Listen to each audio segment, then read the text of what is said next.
Hormonal imbalance must be corrected before you conceive. Otherwise, it is going to cause difficulties in a full-term pregnancy.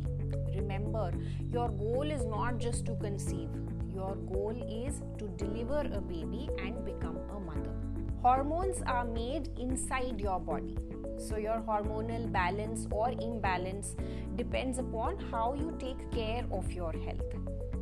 Also, hormones travel through the blood and talk to each other. So it is very important that your blood is not toxic. It is clean so that the free movement of hormones is not impacted. These toxins can also get accumulated at the hormone receptor cells, causing hormonal imbalance.